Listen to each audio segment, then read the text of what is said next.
അങ്ങനെ ഒളിമ്പിക്സ് പാരീസിൽ ആരംഭിക്കുകയാണ്. പക്ഷേ അതിന് തൊട്ടു മുമ്പ് ഫ്രാൻസിനെ ആകെ ഞെട്ടിക്കുന്ന ചില സംഭവവികാസങ്ങൾ അരങ്ങേറിയല്ലോ. അതെ, ഫ്രാൻസിനെ പറ്റി നമ്മൾ അവിടെ ചിലപ്പോൾ എന്തെങ്കിലുമൊക്കെ സംഭവിക്കുന്നു പറഞ്ഞ് നമ്മളൊരു ചർച്ച ചെയ്തിരുന്നു നേരത്തെ. അതെന്തായിരുന്നു എന്ന് വെച്ചാൽ ഇസ്രായേലി കമാൻഡോസ്, ഇസ്രായേൽ അത്ലറ്റിക്സിന് ഭീഷണിയുണ്ട്.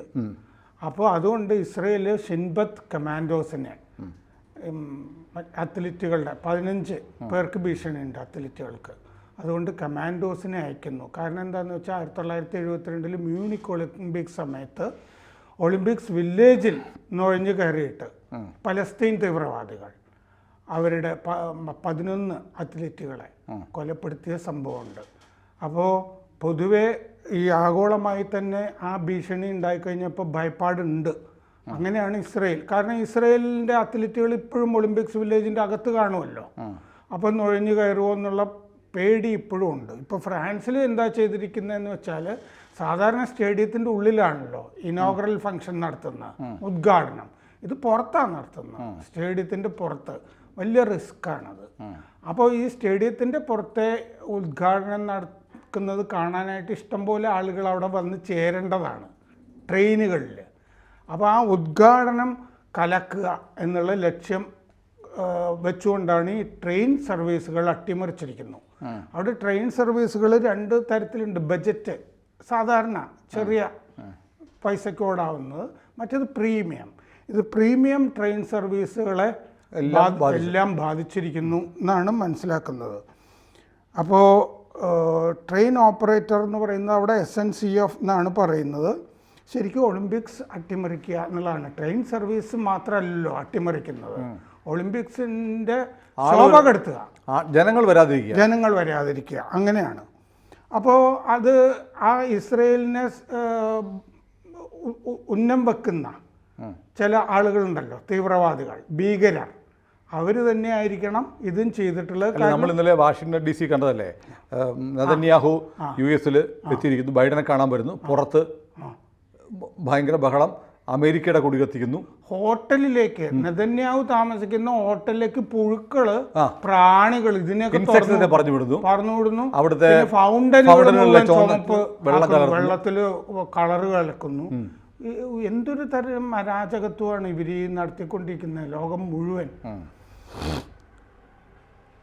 ഇത് ഞാൻ ആലോചിക്കായിരുന്നേ, ഇപ്പോൾ നെതന്യാഹു ഇതുപോലെ ഇപ്പോൾ സൗദിയിലോ അല്ലെങ്കിൽ UAE പോയാൽ ഇതുപോലെ അവിടെ പ്രതിഷേധം ഉണ്ടാവുമോ? നടക്കില്ലല്ലോ. ഇവരറിയും അല്ലേ അങ്ങനത്തെ സ്ഥലങ്ങളിലൊന്നും. ഇപ്പോൾ സൗദി, ഒസാമ ബിൻ ലാദൻ സൗദിക്കാരനാണല്ലോ, ധനികനുമാണ്, പണക്കാരനുമൊക്കെയാണ്, അത്യാവശ്യം ഇവരുമായിട്ട് ചർച്ചയൊക്കെ ഉണ്ട്. പക്ഷെ അവിടുന്ന് പുറത്താക്കിയില്ലേ? അതാ പറഞ്ഞത്. അവരുടെ രാജ്യങ്ങളിൽ ഭീകരപ്രവർത്തനമൊന്നും അവരുടെ പ്രശ്നമില്ല. അല്ലെങ്കിൽ തന്നെയും ഗൾഫ് രാജ്യങ്ങളിൽ, അറബ് ലോകം പൊതുവിൽ ഇസ്രായേലിനോട് വലിയ എതിർപ്പൊന്നും ഇല്ലാതെ നിൽക്കുന്നത്. അതെ, അവർ കച്ചവടം വേണമല്ലോ. പിന്നല്ല, പല കാര്യങ്ങളും പലസ്തീൻ എന്ന് പറഞ്ഞു കേട്ടോ, അവരുടെ കച്ചവടം ഒന്നും നടക്കാൻ പോകും. ഒന്നും നടക്കില്ല. ദരിദ്ര സ്ഥലമാണ്, അവിടെ ഒന്നുമില്ല. വേറെ ആളുകൾ കടം കൊടുത്ത്, കടമല്ല, വെറുതെ ഭിക്ഷ. അതെ, അങ്ങനെയാണ്. ഇന്ത്യയും അത് കൊടുക്കുന്നുണ്ട്. അപ്പോൾ കഴിഞ്ഞ രാത്രിയിലാണ് ഇങ്ങനെ മൊത്തത്തിൽ ഈ റെയിൽ ഹാക്കിംഗ് ആണിത്. കമ്പ്യൂട്ടറൈസ്ഡ് ആയിട്ട് ഈ ഒന്നും ചെയ്യാൻ റെയിൽവേയിൽ പറ്റാത്ത വിധത്തിലാണ് സൈബർ അറ്റാക്കാണ് ചെയ്തിരിക്കുന്നത്. അതിൻ്റെ അറ്റ്ലാന്റിക്, നോർത്തേൺ, ഈസ്റ്റേൺ ലൈൻസ് റെയിൽവേയുടെ മുഴുവൻ പോയി. ഇത് റിപ്പയർ തുടങ്ങിയിട്ടുണ്ട്. പക്ഷേ ഈ വാരാന്ത്യം മുഴുവൻ റിപ്പയർ ആയിരിക്കും. തിങ്കളാഴ്ച മാത്രമേ ഇത് ശരിയാവുള്ളൂ. TGV റെയിൽ നെറ്റ്വർക്ക് എന്നാണ് അതിന് പറയുന്നത്. ഇത് ഒരു ക്രിമിനൽ കുറ്റാണെന്ന് ഗതാഗത മന്ത്രി പാട്രീസ് വെർഗ്രൈറ്റ് പറഞ്ഞിട്ടുണ്ട്. ഇത് വലിയ പ്രത്യാഘാതങ്ങൾ ഉണ്ടാക്കും എന്നും പറഞ്ഞിട്ടുണ്ട്.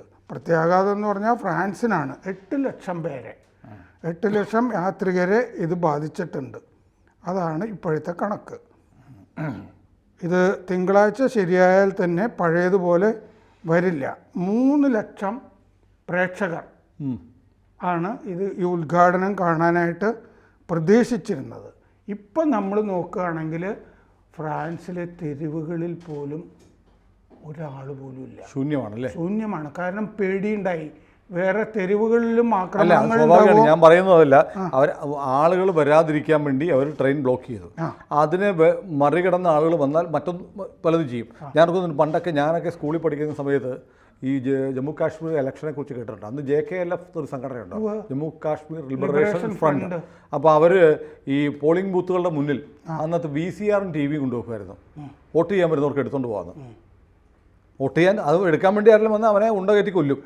അപ്പോൾ അങ്ങനെയായിരുന്നു അക്കാലത്തൊക്കെ തെരഞ്ഞെടുപ്പുകൾ നടന്നിരുന്നതെന്ന് ഞാൻ അന്ന് വായിച്ചിട്ടുണ്ട്. അപ്പം വിലക്കും ലംഘിച്ച് വന്നാൽ അടുത്ത പണി. അപ്പം ട്രെയിൻ ഗതാഗതമൊക്കെ നശിപ്പിച്ചു.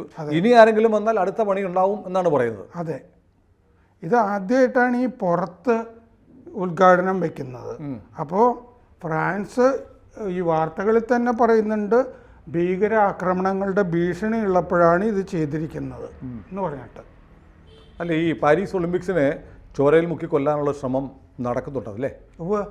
ഈ മാത്രമല്ല, ഈ ഫ്രാൻസിലെ ഭരണകൂടത്തിൻ്റെ ഒരു നിലപാടിൽ ചില മാറ്റങ്ങളൊക്കെ ഉണ്ടല്ലോ. അതാണ് നമ്മളിത് പല ചർച്ചകളിൽ ഇത് പറഞ്ഞിട്ടുള്ളതാണ്. കാരണം യൂറോപ്യൻ പാർലമെന്റ് തിരഞ്ഞെടുപ്പ് നടന്നപ്പോൾ അവിടെ തീവ്ര വലതുപക്ഷത്തിന് അവിടെ കൂടുതൽ സീറ്റുകൾ കിട്ടി. ഭൂരിപക്ഷം എന്ന് പറയാനില്ല, കൂടുതൽ സീറ്റുകൾ, സിംഗിൾ ലാർജസ്റ്റ് ആയി. അത് ലാർജസ്റ്റ് ആയതിൻ്റെ കാരണം നമ്മുടെ ഇവിടെ മാധ്യമങ്ങൾ ചർച്ച ചെയ്തില്ല. അതിൻ്റെ കാരണം എന്താണെന്ന് വെച്ച് കഴിഞ്ഞാൽ, അവിടെ ഈ ഹമാസ് ഒക്ടോബർ 7-ാം തീയതി ഇസ്രയേലിൽ നടത്തിയ ആക്രമണത്തിന് ശേഷം ഉണ്ടായ ഈ മുസ്ലിം വിഭാഗങ്ങൾ നടത്തുന്ന പ്രക്ഷോഭം, അത് സാധാരണ ജനതയിൽ വല്ലാത്ത എതിർപ്പ് വളർത്തി. അങ്ങനെയാണ് ഈ വലത് തീവ്രപക്ഷ കക്ഷികൾ അവിടെ വലിയ പാർട്ടികളായിട്ട് തീർന്നത്. അത് യൂറോപ്പിൽ മൊത്തം, ഫ്രാൻസിൽ മാത്രമല്ല, ജർമ്മനിയിൽ, സ്പെയിനിൽ, ബെൽജിയത്തിൽ, ഇറ്റലിയിൽ പിന്നെ അവർ നേരത്തെ തന്നെ വലത് പക്ഷക്കാരിയാണ്, മോദിയുടെ സുഹൃത്തുമാണ്. ഇങ്ങനെ എല്ലായിടത്തും വന്നു. ഫ്രാൻസിൽ പിന്നെ എന്ത് സംഭവിച്ചു എന്ന് വെച്ചാൽ, സ്നാപ്പ് ഇലക്ഷൻസ്, ഉടനെ പാർലമെൻറ്റ് തിരഞ്ഞെടുപ്പ് പ്രഖ്യാപിച്ചു. പാർലമെൻറ്റ് തിരഞ്ഞെടുപ്പ് പ്രഖ്യാപിച്ചപ്പോഴും പ്രതീക്ഷിച്ചിരുന്നത് ഈ വലത് തീവ്ര കക്ഷികൾക്ക് കിട്ടും എന്നാണ്. ആ സമയത്ത് എന്ത് ചെയ്തു എന്ന് വെച്ചാൽ, ജിഹാദികളും ഇടതുപക്ഷവും കൂടി ഒന്നിച്ചു. അതിൽ ഒരു അതിതീവ്ര ഇടതുപക്ഷ കക്ഷിയെ മാത്രം മാറ്റി നിർത്തിയിട്ട് ബാക്കി ഇടതുപക്ഷ കക്ഷികളെല്ലാം കൂടി ഒരു അംബ്രല്ല ഓർഗനൈസേഷൻ ഉണ്ടാക്കി. എന്നിട്ടാണ് സഖ്യകക്ഷി. അപ്പോൾ പിന്നെ സ്വാഭാവികമായും ഫ്രഞ്ച് സർക്കാരിന് ഈ ഇസ്ലാമിസ്റ്റുകളുടെ, വർഗീയവാദികളുടെ തീട്ടൂരങ്ങൾക്ക് വഴങ്ങാതെ നിവൃത്തിയില്ല. ഇടതുപക്ഷവും അവരുമാണല്ലോ ഇപ്പം ഭൂരിപക്ഷം ഇല്ലെങ്കിലും ഏറ്റവും വലിയ കക്ഷിയായിട്ട് ഈ ഇടതുപക്ഷ ജിഹാദി സഖ്യം മാറി. അതുകൊണ്ട് അവിടെ ഈ ഒളിമ്പിക്സിന് വലിയ ഭീഷണി ഉണ്ടെന്നുള്ള കാര്യം വളരെ വ്യക്തമാണ്. നേരത്തെയും കടുത്ത നടപടികൾ എടുക്കാൻ ഭരണകക്ഷി തന്നെ തയ്യാറാവത്തില്ല. ഇല്ല. അപ്പോൾ ലോകത്തിൻ്റെ ഏറ്റവും, കാരണം അവിടുത്തെ ഇപ്പോഴത്തെ പ്രധാനമന്ത്രി ഇംബസൈൽ ആണെന്ന് പറയാം. എന്ന് പറഞ്ഞാൽ പ്രത്യേകിച്ച് ഒരു പാവ പോലത്തെ ഒരാളായിപ്പോയി. കാരണം മാറേണ്ട ആളാണ്. അതെ. അപ്പോൾ ഏതായാലും ലോകത്തിലെ ഏറ്റവും വലിയ കായിക മാമാങ്കം മാത്രമല്ല, ലോകത്തിൻ്റെ ഉത്സവമാണ് ഒളിമ്പിക്സ് സമാധാനപരമായി നന്നായി നടക്കുക എന്നുള്ള ലോകത്തെ എല്ലാ മനുഷ്യൻ്റെ ആഗ്രഹമാണ്. അതിനെ ചോരപ്പുഴയിൽ മുക്കാതെ ദൈവം രക്ഷിക്കട്ടെ. അതായത് ഇപ്പോൾ തിങ്കളാഴ്ചയോടുകൂടി റെയിൽ ഗതാഗതം പുനരാരംഭിക്കും എന്നുള്ളത് ഒരു പ്രതീക്ഷ മാത്രമാണ്. അപ്പോഴേക്കും ഉദ്ഘാടന സമ്മേളനം കഴിയില്ലേ? ഉദ്ഘാടന സമ്മേളനം എങ്ങനെയാണ് നന്നായിട്ട് നടക്കുമോ? ഇത് മുഴുവൻ ഇപ്പോൾ ഭീതിയിലായില്ലേ? അതെ. ആ രാജ്യം മൊത്തത്തിൽ ഭീതിയിലായി. അത് ഉദ്ഘാടന സമ്മേളനത്തിന് ആള് വരില്ലല്ലോ സുനിലേ. അതെ. ഇപ്പം തന്നെ വരേണ്ട ആളുകൾ, ഇപ്പോൾ ഹോട്ടലുകൾ ബുക്കിംഗ് ആരെങ്കിലും ചെയ്തിട്ടുണ്ടെങ്കിൽ ഇത് മുഴുവൻ റദ്ദായി പോകും. പുറത്തുനിന്ന് വന്ന് ഇത് കാണാൻ, കാരണം വല്ലപ്പോഴും ഒരിക്കലാണല്ലോ ഒരു സ്ഥലത്ത് ഇത് നടക്കുന്നത്. അപ്പോൾ വലിയ മാമാങ്കം പോലെയാണ് സ്റ്റേഡിയത്തിൻ്റെ പുറത്ത് വെച്ചത്. ഇതിനൊക്കെ ഫ്ലാഗ് ബെയറേഴ്സ് ഓരോ രാജ്യത്തിനും ഉണ്ട്, പതാക പിടിക്കുന്നവർ. ഇസ്രയേലിൻ്റെ പതാക പിടിക്കുന്ന 2 പേർക്കും മറ്റേ ഭീഷണി വന്നിട്ടുണ്ട്. അവർക്ക് ഒരു ബോട്ടിൽ നിന്ന് എന്ന് പറഞ്ഞാൽ അജ്ഞാതനാണ് എന്നാണല്ലോ അർത്ഥം. സാധനം വന്ന് ഓട്ടോമാറ്റിക്കലി മറുപടി അയക്കുക. അതെ, അങ്ങനെ 15 പേർക്ക് കിട്ടി. അത് ഈ ഫ്ലാഗ് ബെയറേഴ്സിന് ആദ്യം കിട്ടുന്നു. അവരാണല്ലോ ഏറ്റവും മുന്നിൽ പോകുന്ന രാജ്യത്തിൻ്റെ. അല്ല, നമ്മൾ ഈ മറ്റേ ട്രംപിൻ്റെ കാര്യത്തിൽ കണ്ടല്ലേ, സ്നൈപ്പർ ഉപയോഗിച്ചിട്ട് ഷൂട്ട് ചെയ്തതുപോലെ, അതുപോലെയൊക്കെ ചിലപ്പോൾ സംഭവിച്ചെന്ന് വരാം. അതായത് ഇത് പ്രശ്നം തീർന്നില്ലല്ലോ. അത്ലറ്റുകൾ മുഴുവൻ അവിടെ എത്തിയിട്ടില്ല. 50% പേരെ എത്തിയിട്ടുള്ളൂ ഇതുവരെ. ഇനിയുള്ള ദിവസങ്ങളിൽ അവരുടെ മത്സരം അനുസരിച്ചിട്ടാണ് വരാൻ പോകുന്നത്.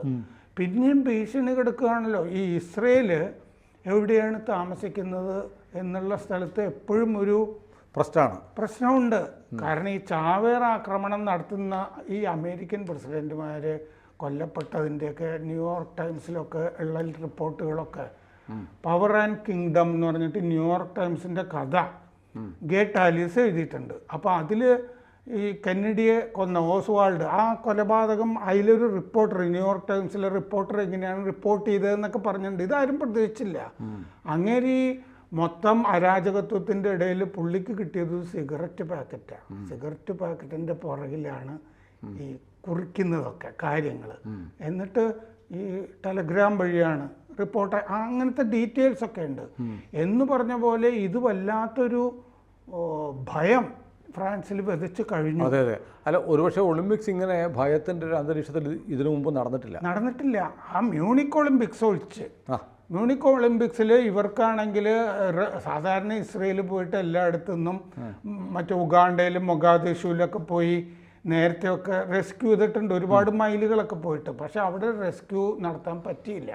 എന്തുകൊണ്ടാണെന്ന് വെച്ച് കഴിഞ്ഞാൽ അവരും അവിടെയുള്ള ചില ആളുകളും ഒക്കെ ഇതിൻ്റെ പാർട്ടായിരുന്നു. ഉഗാണ്ടയിൽ ഇദി അമീനും ഇവരെ സഹായിച്ചിരുന്നു, പലസ്തീൻ ഭീകരന്മാരെ. എന്നിട്ട് അവിടെ ചെയ്തു, മ്യൂണിക്കിൽ ചെയ്യാൻ പറ്റിയില്ല. ഈ ഓപ്പറേഷൻ വരുന്നു എന്ന് കണ്ടപ്പോൾ കോച്ച് ഉൾപ്പെടെയുള്ള ആളുകളെ വെടിവെച്ച് കൊല്ലുകയാണ് ചെയ്തത്. അതെ. ഏതായാലും നമുക്ക് പ്രാർത്ഥിക്കാം, ഇസ്രയേലിന് വേണ്ടിയും പ്രാർത്ഥിക്കാം. ഞാൻ പ്രാർത്ഥനയുടെ ആളാണ്, അതുകൊണ്ടാണ് വീണ്ടും വീണ്ടും പ്രാർത്ഥന എന്ന് പറയുന്നത്. എല്ലാം നന്നായിരിക്കട്ടെ. ലോകാ സമസ്ത സുഖിനോ ഭവന്തു.